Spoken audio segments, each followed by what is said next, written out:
ଆମର 2025-26 ବର୍ଷ Debrigarh eco ଟୁରିଜିମର revenue 6 କୋଟି 2 ଲକ୍ଷ ପହଞ୍ଚିଛି ଏବଂ ଗତ ବର୍ଷ 5 କୋଟି 1 ଲକ୍ଷ ଆସିଥିଲା। ତାହା ପ୍ରାୟ 1 କରୋଡ଼ ଉପରେ ଏକ୍ସଟ୍ରା ଅଧିକା ରେଭିନ୍ୟୁ ଚଳିତ ବର୍ଷ ଆସିଛି ଏବଂ ଟୁରିଷ୍ଟଙ୍କର ସଂଖ୍ୟା ମଧ୍ୟ ଯଥେଷ୍ଟ ବଢ଼ିଛି। ଗତ ବର୍ଷ 85,000 ପର୍ଯ୍ୟଟକ ଆସିଥିଲେ ଦେବ୍ରିଗଡ଼କୁ। ଚଳିତ ବର୍ଷ 1,40,000 पर्यटक देब्रिगढ़ अभयारण्य को आसीचंती एवं तार विभिन्न एक्टिविटीज को मध्य उपलब्ध करिसंती।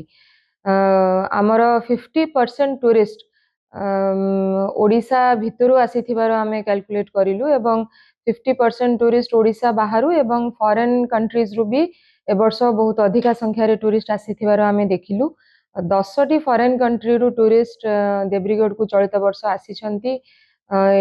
US, UK, France, Italy, West Indies, Brazil विभिन्न जगारू टूरिस्ट देब्रिगढ़ को आसचंती। Jungle safari, Hirakud cruise, night stay facility, home stay रे रहिबार मध्य आमे बहुत जन बाहर पर्यटकों को देखिलु एवं आमर वर्तमान 18टी एक्टिविटीज देब्रिगढ़ चली including night stay, stargazing, jungle safari, Hirakud cruise, island cafe, island visits एवं हाइकिंग, ट्रेकिंग, बर्ड वाचिंग ये सब एक्टिविटीज रे आमे आगामी दिन रे आउ किछि एक्टिविटीज मध्य ऐड करूछु एवं 32टी नुआ रूम मध्य आमे वर्तमान अंडर कंस्ट्रक्शन अछि।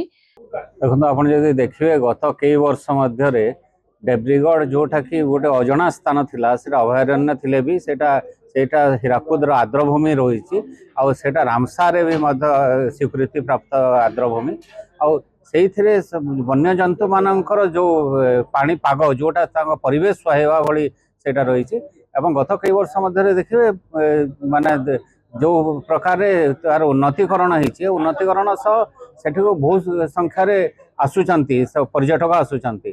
गत आर्थिक वर्ष मध्य जदि देखिए 1,40,000 परिदर्शक आसवा सहित सहित प्राय 6 कोटी टंकार राजस्व लाभ होती एवं यही परिप्रेक्षी रे वर्तमान जी अच्छी डीएफओ वन्यप्राणी डिविजन से तांकर सबुठ बढ़िया माने उद्यम बहुत जारी रही से जो उद्यम करिसंती जो आपण देखिबे जदि किछि दिन पूर्व होमस्टे व्यवस्था करा जायतला ता सहित अन्य जो माने ये गैड़ गणना आ ये सब चली देखो देब्रिगढ़ हो कि पश्चिम ओडिशा रे एक्चुअली टूरिज्म लगी बोली कि बहुत किसी संभावना अच्छे। सरकार जदि प्रकृत हिसाब से एटाके विचार करबा बेले एटा टूरिज्म रो बहुत माने अवकाश अच्छे।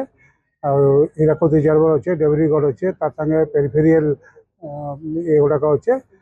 तो जिते तार लगी इन्वेस्टमेंट निहाती दरकार है। सरकार जो ध्यान देकर से प्रकार इन्वेस्टमेंट करेंगे ताले पर्यटक मंगल लगी भी सुविधा है। आगामी दिन महानदी रिवर फ्रंट भी तैयारी हवाली जाऊे। तो गोटे बड़ पैकेज पश्चिम ओडिशा के मिलवार संभावना दिशुचे।